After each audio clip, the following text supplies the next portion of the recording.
In your mathematics, we have started the chapter 16 playing with numbers and मैंने कल की class में chapter 2 भी कंप्लीट किया था। तो होप आप लोगों को अभी तक कोई डाउट नहीं होगा चैप्टर 2 में।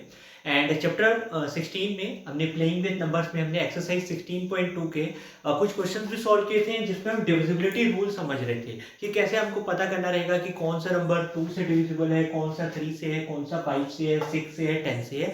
तो इसके बारे में हमने बहुत अच्छे से लास्ट क्लास में स्टडी किया था। इनकेस यदि आपने अभी तक नहीं देखा है तो प्लीज पहले प्रीवियस वीडियो आप देखिए, उसके बाद आप इस वीडियो में आइएगा। ठीक है, तो एक बार हम जल्दी से रिवाइज करते हैं कि 2 से डिविजिबल होने के लिए क्या जरूरी है कि नंबर जो होना चाहिए इवन नंबर होना चाहिए, यानी कोई भी नंबर हो उसका यूनिट प्लेस हमेशा 0, 2, 4, 6 या 8 होना चाहिए यूनिट प्लेस में। ठीक है, 3 के लिए क्या था कि जो भी नंबर दिया हो उसके सारे डिजिट का क्या करो, सम करो, सम ऑल दी डिजिट्स, और देखो कि सम करने के बाद क्या वो 3 की टेबल में आता है कि नहीं। अगर वो 3 की टेबल में आता है इसका मतलब वो डिविजिबल है। फिर 5 के लिए हमने क्या पढ़ा था कि यूनिट डिजिट में 0 या 5 आना चाहिए। यूनिट डिजिट में या तो 0 हो या तो 5 हो तो वो डेफिनेटली 5 से डिविजिबल होगा। 6 के लिए हमने पढ़ा था कि वो नंबर 2 एंड 3 दोनों से डिविजिबल होना चाहिए, तभी वो 6 से डिविजिबल होगा, अदरवाइज वो 6 से डिविजिबल नहीं होगा। यानी अगर 2 से है और 3 से नहीं है तो वो 6 से भी नहीं होगा, 3 से है 2 से नहीं है तो 6 से भी नहीं होगा, और 2 3 अगर दोनों से नहीं है तो ऑब्वियस सी बात है 6 की तो बात ही नहीं उठती है। तो 6 से डिविजिबल होने के लिए क्या है, 2 और 3 दोनों से डिविजिबल होना चाहिए। 10 से के लिए क्या था कि यूनिट डिजिट क्या होना चाहिए, 0 होना चाहिए। इसी प्रकार हमने 9 के लिए भी पढ़ा था, 9 के लिए भी सेम 3 की तरह था कि सारे डिजिट्स का क्या करो, सम करो, और देखो वो 9 की टेबल में आता है कि नहीं आता है। अगर 9 की टेबल में आता है तो 9 से डिविजिबल है, अदरवाइज डिविजिबल नहीं है। इसके बाद मैंने आप लोगों से एक चीज और कही थी कि मैं 4 का भी बताऊंगा। तो 4 के लिए याद रखिएगा, आपको कोई भी नंबर दिया हो, जैसे कि जस्ट सपोज 5, 2, 3, 8, 28, तो ये नंबर 4 से डिविजिबल है कि नहीं है वो देखने के लिए आपको क्या करना है, इसके लास्ट के 2 डिजिट्स देखिए। ठीक है, अगर ये लास्ट के 2 डिजिट्स 4 की टेबल में आते हैं मतलब ये नंबर 4 से डिविजिबल होगा, अदरवाइज वो नंबर 4 से डिविजिबल नहीं होगा। तो यहाँ 28 आ रहा है और 4 7 या 28 होता है, यानी ये 4 से डिविजिबल है, कंफर्म। ठीक है, अगर मान लो इसकी जगह ये दे देता मैं 5, 2, 3, 8, 2, 6। ठीक है, तो 2, 6 जो है लास्ट का जो 2 डिजिट है 2, 6, ये 4 की टेबल में नहीं आता है। ठीक है, क्योंकि 4 6 या 24, 4 7 या 28, तो 26 नहीं आता है, इसका मतलब ये 4 से डिविजिबल नहीं होगा। तो ये थे आपके लिए कुछ डिविजिबिलिटी रूल्स जो कि बहुत इंपॉर्टेंट है। 2, 3, 5, 6, 10, 9 एंड 4। तो एग्जाम में बेसिकली इन्हीं से पूछे जाते हैं, लेकिन आपकी जो एक्सरसाइज में क्वेश्चंस दिए हुए हैं वो केवल 3 और 9 के दिए हुए हैं। तो ये मत सोचिएगा कि जो एक्सरसाइज में दिया हुआ है केवल वही आएगा, मैं इसमें से कुछ भी पूछ सकता हूँ। ठीक है, तो इस बात को आपको अच्छे से याद रखना है एंड आपको अच्छे से बनना चाहिए। तो हम लोग पहले कुछ एक्सरसाइज के क्वेश्चन सॉल्व करते हैं, फिर हम वापस एक्सरसाइज 16.1 की तरफ मूव ऑन करेंगे। ठीक है क्लास, तो जैसे कि सारे क्वेश्चन सिमिलर है, आपको ज्यादा उसमें घबराने की बात नहीं है। जैसे एक्सरसाइज एक क्वेश्चन है आपका एक्सरसाइज 16.2 का, अगर 2 1 y 5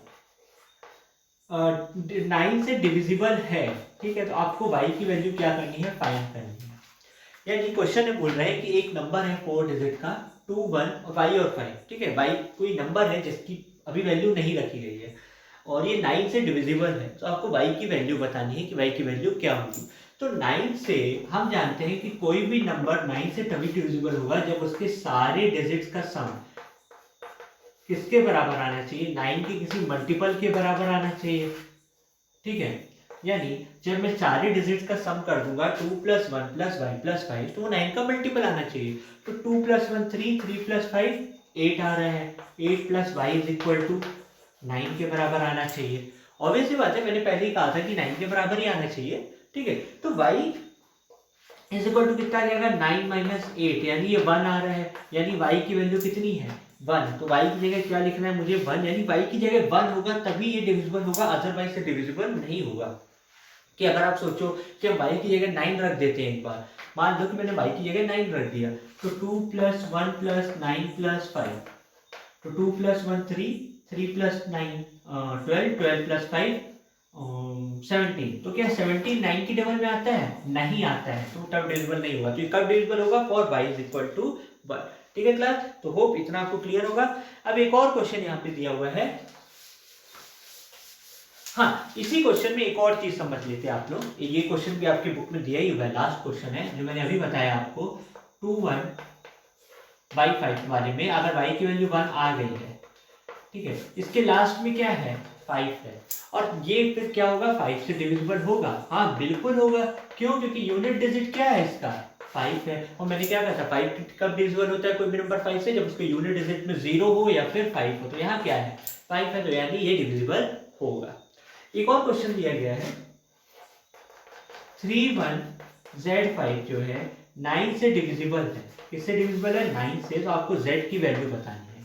ठीक है, अब क्वेश्चन में ये भी दिया है कि z की 2 वैल्यूज आ रही हैं, ऐसा क्यों हो रहा है आपको ये भी बताना है। तो 9 से डिविजिबल के लिए रूल क्या है कि सारे नंबर्स को क्या करो? प्लस कर दो। ठीक है, तो किसके 9 के बराबर आना ही चाहिए, ये आएगा। ठीक है, अब देखते हैं 3 + 1 4, 4 + 5 9, 9 + z।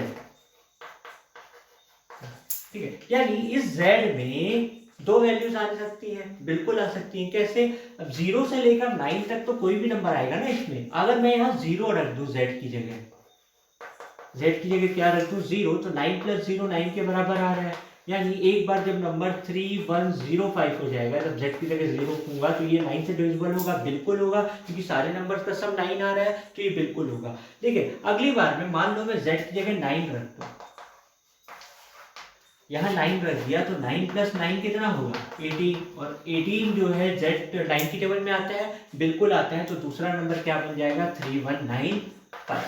तो ऐसा भी पॉसिबल है। यानी इस क्वेश्चन में बोल रहा है कि 31Z5 9 से डिविजिबल है, आपको z की वैल्यू बतानी है। तो यहाँ z की 2 वैल्यूज पॉसिबल है, एक 0 भी और एक 9 भी। तो आपको दोनों लिख के आना पड़ेगा, याद रहेगा पक्का। तो ये आपका 3 से भी डिविजिबल है और ये आपका 9 से भी डिविजिबल होगा। ठीक है क्लास, तो होप आपको इतना क्लियर होगा। और हमने अपना एक्सरसाइज 16.2 कंप्लीट कर लिया है। मैंने उस दिन आपको एग्जांपल्स भी बताए थे, सारे क्वेश्चन बिल्कुल ऐसे ही हैं।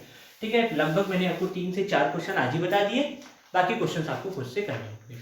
अब मूव करते हैं एक्सरसाइज 16.1 की तरफ। बहुत ही सिंपल एक्सरसाइज है, इसमें सिर्फ आपको थोड़ा सा लॉजिक यूज करना है। कैसे लॉजिक यूज करना है? मैं डायरेक्टली क्वेश्चंस पे आता हूँ। लॉजिक कैसे यूज करना है वैसे समझ लीजिए, सिंपल सी बात है।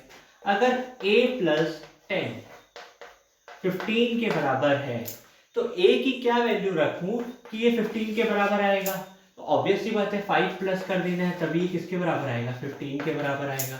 बस सिंपल सा यही आपको क्या करना है, इसमें लॉजिक लगाना है। यही एक और लॉजिक समझते हैं कि 3 के साथ ऐसा कौन सा नंबर मल्टीप्लाई करूं उसका यूनिट डिजिट 5 आना चाहिए, या ये उसका यूनिट डिजिट 7 आना चाहिए। ठीक है, तो 3 9 क्या होता है? 27। तो यानी a की जगह क्या आना चाहिए? 9 आना चाहिए, तभी ये वैसे बनेगा। तो बस आपको इसमें यही दिमाग लगाना है कि कब कौन सा नंबर ऐड करें कि ये आ जाए, कब कौन सा नंबर मल्टीप्लाई करें कि ये आ जाए। ठीक है क्लास, तो अब इसको हम थोड़ा एक्सरसाइज के थ्रू समझते हैं। एक्सरसाइज में टोटल मेरे ख्याल से 10 क्वेश्चंस है, जिसमें से 5 क्वेश्चंस मैं कराऊंगा। फर्स्ट क्वेश्चन है 3a 25 b2। तो आपको a और b की वैल्यू क्या करनी है? फाइंड आउट करनी है। ठीक है, अब एक बात बताइएगा, यहाँ 5 दिया हुआ, ये 2, ये प्लस में है, तो 5 के साथ ऐसा कौन सा नंबर प्लस करें कि यूनिट डिजिट 2 आए? ठीक है, 5 + 1 6 आता है, नहीं होगा क्योंकि यहाँ 2 चाहिए। 5 + 2 7 आता है, बिल्कुल नहीं होगा, यूनिट डिजिट कितना चाहिए? 2 चाहिए। 5 + 3 8, 5 + 4 9, 5 + 5 10, 5 + 11 6, 5 + 6 11 एंड 5 + 7 12 आता है। यानी जब मैं 5 + 7 करूंगा तो मेरा यूनिट डिजिट 2 आएगा। तो ऑब्वियस सी बात है 2 तभी आएगा जब a की जगह क्या लिखा होगा? 7। तो a की जगह क्या आ गया? 7।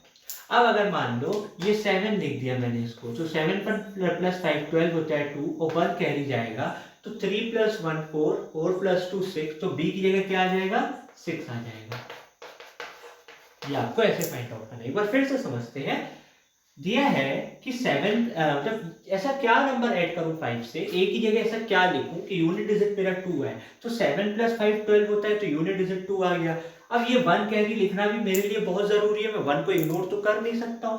तो 3 + 1 4, 4 + 2 6, तो b की वैल्यू कितनी आ गई? 6 आ गई। तो होप इतना आपको क्लियर होगा। ठीक है, अब ऐसे और दूसरे क्वेश्चन की तरफ मूव करते हैं जो आपके लिए इजी रहेगा। सेकेंड क्वेश्चन में आपसे बोला है 4a 9 8 CB3 प्लस, ठीक है, यानी a प्लस 8 3 आना है, यानी 8 के साथ ऐसा कौन सा नंबर ऐड करूं, यहाँ पे आपको a भी निकालना है, b भी निकालना है, c भी निकालना है, तो a के साथ ऐसा कौन सा नंबर ऐड करूं कि यहाँ 3 आए। तो मुझे पता है कि 5 प्लस 8 करते हैं तो 13 आता है, 5 प्लस 8 करते हैं तो 13 आता है, यानी a की जगह क्या लिखूंगा 5 लिखूंगा, तभी ये क्या आएगा 13 आएगा। अब यहाँ 1 कैरी चला गया, ठीक है, 13 का 3 यहाँ लिखा तो 1 कैरी यहाँ चला गया, 4 प्लस 1 5, 5 प्लस 9 14, तो CB की जगह क्या लिखूंगा 14 लिख दूंगा, तभी तो इसके बराबर आएगा ना, 3 डिजिट्स तभी तो आ रहा है। तो B की जगह क्या लिखूंगा 4 और C की जगह क्या लिखूंगा। होप इतना आपको क्लियर होगा कि यहाँ 5 लिखना है, 1 कैरी आ गया तो 1 प्लस 4 प्लस 9 और फिर एज इट इज ऐड हो जाएगा। ठीक है क्लास, अब मूव करते हैं दूसरे क्वेश्चन की तरफ। Question number 4,